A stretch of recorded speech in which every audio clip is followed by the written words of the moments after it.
Alors, déjà, je vais vous faire passer une plaquette sur l'ADEME finance nos projets, principaux dispositifs d'aide. C'est une nouvelle plaquette qu'on a sortie suite à nos nouveaux systèmes d'aide. Donc vous allez retrouver nos modalités d'aide. Et moi, je vais me focuser aujourd'hui plus sur tout ce qui est innovation. Donc je travaille à l'ADEME au service entreprise et écotechnologie et je travaille 80% de mon temps sur la dernière partie, qui est le dispositif ETV de vérification des performances d'une écotechnologie innovante. Donc je vais passer la moitié de mon temps aujourd'hui sur la présentation là-dessus, parce que je sais que le dispositif n'est pas du tout connu, et il y en a un, c'est bien. Et je vais donner des exemples, et il y aura certainement des entreprises dans vos réseaux qui pourraient être intéressées par le dispositif, sachant qu'on va ressortir un appel à projet, nous, cette année. Bon, je vais présenter vite fait l'ADEME. L'agence a sorti une stratégie recherche, développement, innovation 2014-2020. Ensuite, je vais parler, dedans il y aura les appels à projets, recherche et développement. Je vais parler vite fait des investissements d'avenir, parce que ce n'est pas mon cœur de métier. Je vais parler du guide de l'ADEME qui est créé son éco-entreprise, que vous ne connaissez peut-être pas, le club ADEME international. Et donc je finirai par le dispositif ETV. Donc l'ADEME, c'est l'Agence de l'environnement et de la maîtrise de l'énergie. On est sous double tutelle, ministère de l'écologie et ministère de la recherche. On est actuellement 950 personnes sur 3 sites centraux. Et Angers, c'est le siège social, donc moi je suis à Angers. Il y a aussi Paris et Valbonne, où il y a à Paris 100-150 personnes, Valbonne à peu près la même chose. Et on a 26 directions régionales, 3 TOM et un bureau à Bruxelles. Donc notre budget d'intervention sur 2014, c'était 580 millions d'euros d'autorisation d'engagement. Et donc on est acteur sur le programme d'investissement d'avenir. Donc là, c'est pour vous montrer les thématiques sur lesquelles on intervient, quelles sont nos offres. Alors les thématiques, c'est des thématiques classiques que vous connaissez, donc déchets, prévention et gestion, énergie, efficacité et ENR, air, prévention, traitement, et sol, pollution, gestion, éco-conception, bilan gaz à effet de serre, écologie industrielle et territoriale. Donc l'offre de l'ADEME, elle est à 2 niveaux. Il y a une offre financière, donc un soutien financier. Donc c'est la partie du bas, avec des aides à la R&D et aux démonstrateurs. Donc là, je vais détailler ça un petit peu plus tard.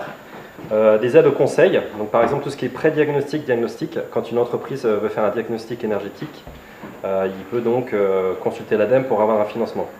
Des études de projet, comme par exemple des études de faisabilité, avant un investissement, lancer une étude de faisabilité, donc il peut aller voir l'ADEME pour obtenir une aide. Et des aides à l'investissement, donc c'est ce qu'on appelle les opérations exemplaires et des programmes un peu plus spécifiques. On est tête de file là sur front chaleur et plan déchets. Donc ça, ce sont les soutiens financiers.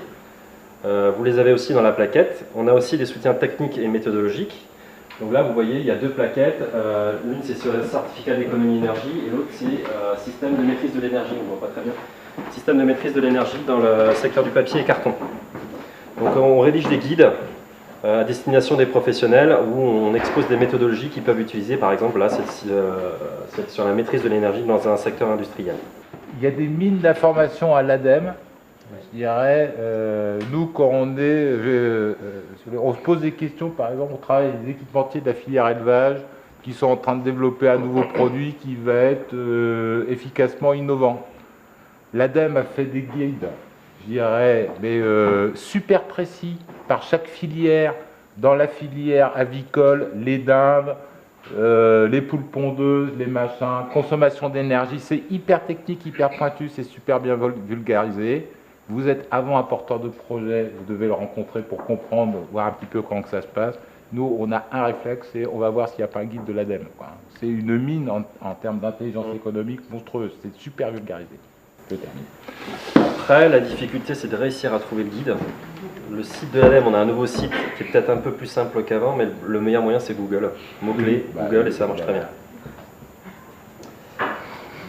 Donc l'ADEME a sorti une stratégie RDI 2014-2020 en fin d'année dernière. Donc c'est ce document-là que vous voyez à gauche. On le trouve sur notre site de l'ADEME. Donc ça, c'est notre nouveau site. Si vous n'êtes pas allé depuis, ça fait 6 mois qu'il est en ligne, je pense. C'est notre nouveau site et vous trouvez donc une mine d'informations sur ce site. Donc la stratégie recherche, développement et innovation. Bon, l'idée, c'est d'encourager les recherches accompagnant la transition énergétique, écologique et la lutte contre le changement climatique. Et donc, dedans, on trouve tous les différents programmes sur lesquels on travaille. Alors, il y a le programme thèse, donc on finance des thèses, on embauche des thésards même, pour une période de 3 ans. Ils ont un contrat de travail avec l'ADEME, donc ce sont pour des projets où on est sur des TRL qui sont très bas, de 3 à 4. On a des appels à projets R&D, donc on intervient sous forme de subvention principalement, mais maintenant aussi on a la possibilité d'utiliser les aides remboursables.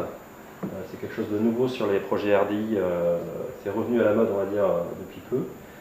On finance des organismes de recherche, des entreprises, des associations, des collectivités. Et quel type de projet? C'est tout ce qui est développement, mise en œuvre expérimentale, recherche-action, recherche prénormative. On est sur des TRL allant de 4 à 7.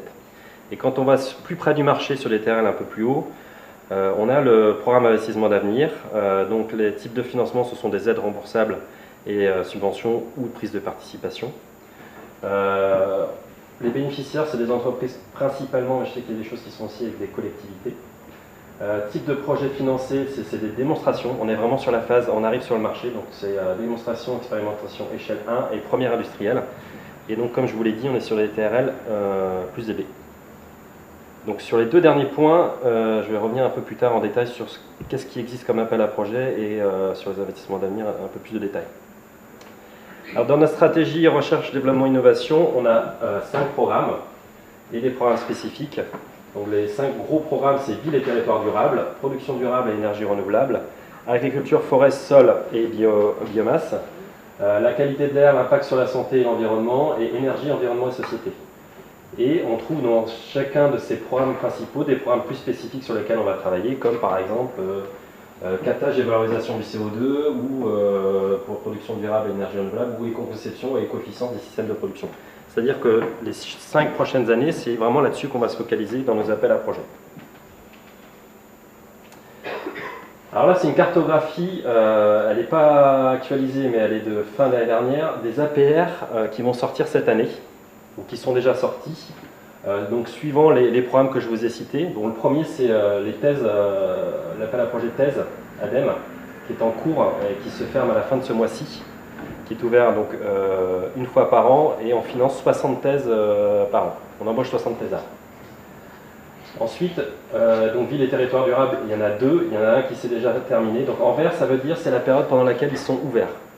En bleu, ça veut dire que c'est la période où il ne se passe rien, et en saumon, c'est la période où ils risquent de rouvrir.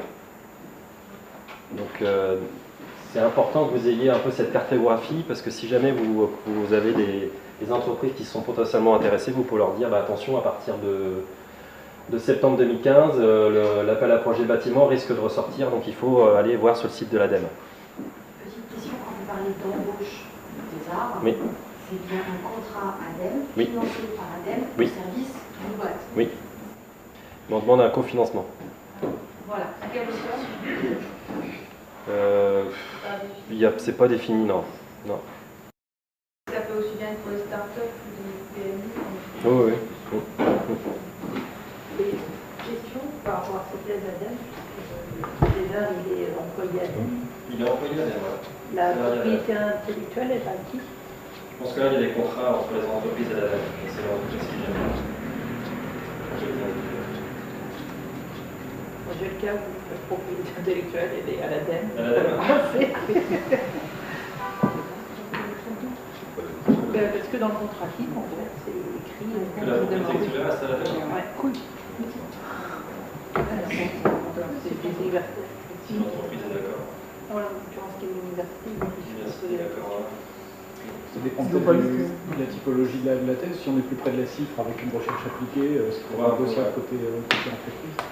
Si c'est quelque chose de plus académique, notamment avec une école. Oui, non, mais bon, ils vont pas regarder. En l'occurrence, c'est une école qui a assez peu de pratique en matière de propriété industrielle. Donc peut-être qu'ils n'ont pas été très vigilants là-dessus.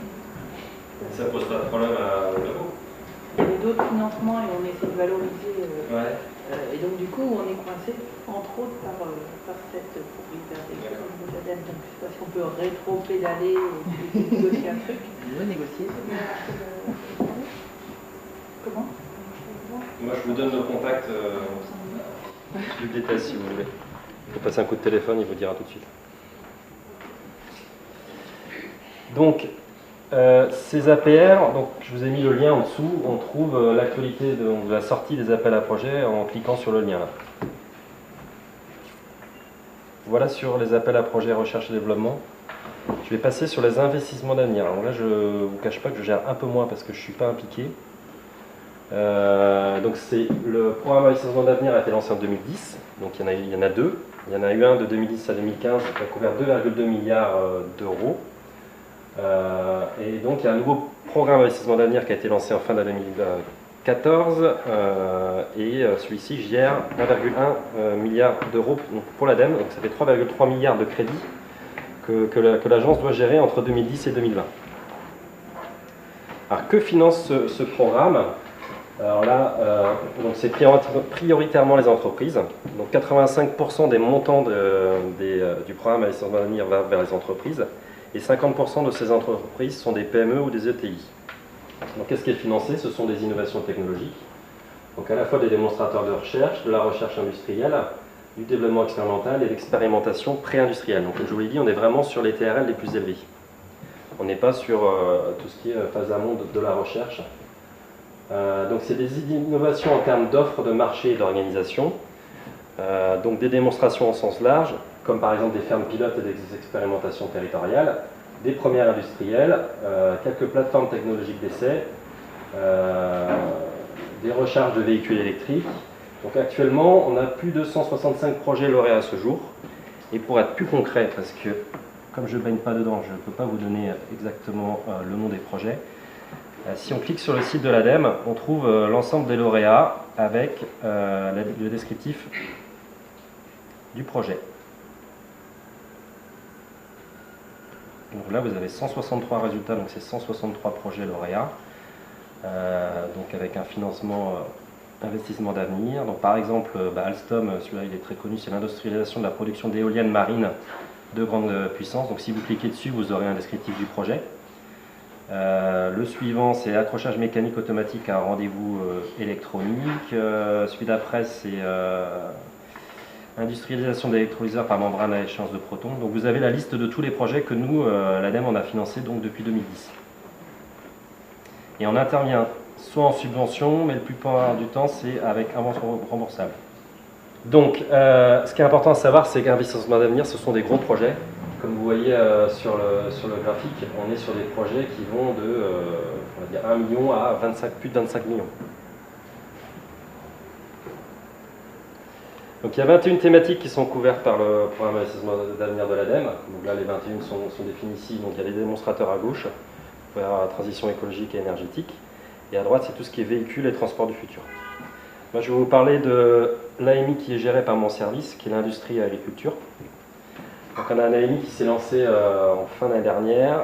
Qu'est-ce qu'on attend comme projet dans le cadre de cette AMI? Ce sont des projets d'expérimentation ou de démonstrateurs qui peuvent aller jusqu'à des mises en œuvre à l'échelle 1, voire la réalisation de premières industrielles.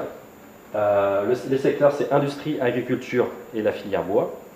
Et deux objectifs, réduction de l'intensité énergétique et des émissions de gaz à effet de serre, et réduction de l'intensité en matière et ou en eau. Donc ça revient un peu à ce qu'on a dit hier, dans la matinée. Le budget global du projet, donc pour être éligible, il faut que ce soit minimum 1 million d'euros. Le public visé, donc ce sont les entreprises qui sont capables de diffuser de l'offre technologique, en France ou à l'étranger. Donc ça veut dire les équipementiers, les constructeurs, les fabricants d'intrants agricoles principalement, mais aussi les bureaux d'études, ingénierie, installateurs, exploitants, industriels ou agriculteurs utilisateurs. Donc ce n'est pas forcément des offreurs de solutions écoactives, ça peut être des entreprises qui intègrent des projets comme ça dans leur business. Oui. Et on est sur des montants donc, de plus d'1 million d'euros. C'est une nuance importante, hein, ça, parce que je pense que trop souvent, dans l'esprit de tout le monde, on pense que l'ADEME finance des projets innovants de traitement des déchets ou des trucs comme ça sur un cœur historique, quoi, alors que pas du tout, quoi. En fait, maintenant, c'est vraiment dans le cœur du business de l'entreprise. Je vais prendre un exemple, c'est pas un investissement d'avenir, mais c'est plutôt dans le volet d'avant. Nous, on accompagne. Et ce qui est intéressant, c'est que l'ADEME aussi, dans ce biais-là, peut financer des entreprises qui sont, par exemple, des sites de production de grands groupes. On prend un exemple en Bretagne, à côté de Fougères, on a une entreprise de production qui classiquement faisait du double vitrage pour les menuisiers industriels. Ça doit être AIV, en gros, ça doit être le 2e mondial dans le verre. On avait un problème de maintien de l'emploi parce que, comme le bâtiment va mal, les volumes de production n'étaient pas suffisants. On les a accompagnés dans une diversification pour faire des produits innovants, pour faire des portes, je dirais, pour les vitrines dans les grandes surfaces, je dirais, de façon à réduire les consommations énergétiques. Je dirais, ce qui sont des enjeux extrêmement importants avec des systèmes de... Et ben, l'ADEME, c'est en cours de finalisation, mais études de faisabilité, marché, machin et tout, etc., intervient. Alors que quand on allait voir du côté des collectivités territoriales, ce genre de choses, même si on disait, on ne peut pas, c'est une filiale d'un grand groupe, on ne fait pas.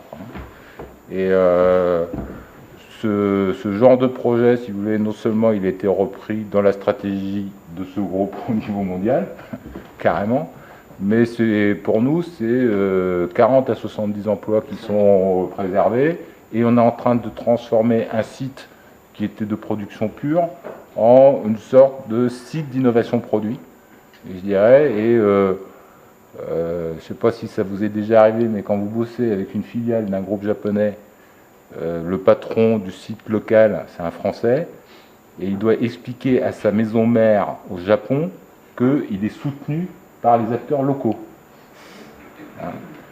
Ce genre et alors un japonais va pas comprendre qu'est-ce que c'est la règle des minimis. Je veux dire, ça ils comprennent pas, quoi. Alors que quand on réussit à mobiliser ce genre de choses, vu des maisons mères japonaises, c'est considéré comme un soutien extrêmement actif. Et je dirais, ça peut changer carrément les stratégies de réorganisation industrielle. Donc, maintenant, nous, je peux vous dire, depuis qu'on a découvert ça il y a 4 ans, je dirais, avant, on ne pensait pas à l'ADEME. On disait, tiens, investissement industriel égale collectivité territoriale. Maintenant, on a bien compris comment fonctionne l'ADEME. L'ADEME, vous allez les voir, vous dites, en avant, il ne faut pas essayer de leur vendre un projet complet. Vous commencez par leur faire financer une étude de faisabilité. Surtout si vous savez qu'il y a de grandes chances qu'elle soit positive. Et donc, et l'ADEME, je vous tire le chapeau quand même, parce que l'ADEME est cohérente. C'est-à-dire que s'il finance une étude de faisabilité et qu'elle est positive, et ben quand on repasse au guichet en disant maintenant on fait l'échelon d'après, en général l'ADEME suit. Et c'est souvent plus facile, je dirais, de travailler avec l'ADEME en fractionnant en 2 étapes sur un processus, parce qu'autrement, si vous essayez de prendre un ticket sur l'étude de faisabilité et sur le côté investissement industriel, en général, tout de suite, ça devient compliqué. C'est bête, mais ça marche super bien. Sachez que les aides de l'ADEME sont cumulables avec les aides des collectivités territoriales sur des investissements industriels. L'ADEME comprend très bien, c'est plutôt collectivité territoriale qu'il faut expliquer, en disant qu'ils ne vont pas être non conformes à la réglementation européenne. Pour un projet de 100, si tu as 30 de la région, tu peux rajouter 30 de l'ADEME et tu n'as que 40 à sortir de tes fonds propres. Le plus joli coup qu'on a fait, on avait 750 000 en investissement matériel. Tout cumulé, on est monté à 400 000. D'aide. 80%. Enfin, c'est ce qui fait 60% à peu près. Mais sans ça, on ne l'aurait pas fait le projet. Comme vous dit le patron, vous savez, on fait une réunion autour, il y a l'ADEME, les collectivités territoriales, on a pris une consultante, on fait le machin, on discute 2 heures, tout le monde s'en va, et il me dit, Hervé, j'ai jamais gagné autant d'argent dans ma vie. En si peu de temps. Mais pour lui, mais c'était d'un projet putatif, ça devenait... Bon, alors après, il a fallu faire 600 000 en haut de bilan, parce qu'il y a les ratios à respecter. Mais quand même, c'est vraiment un outil efficace. Voilà. Sur cette AMI, si vous avez des questions, ou les entreprises ont des questions, elles peuvent me contacter directement. Sur les autres AMI, il faut que vous regardiez sur le site de l'ADEME qui sont les points de contact.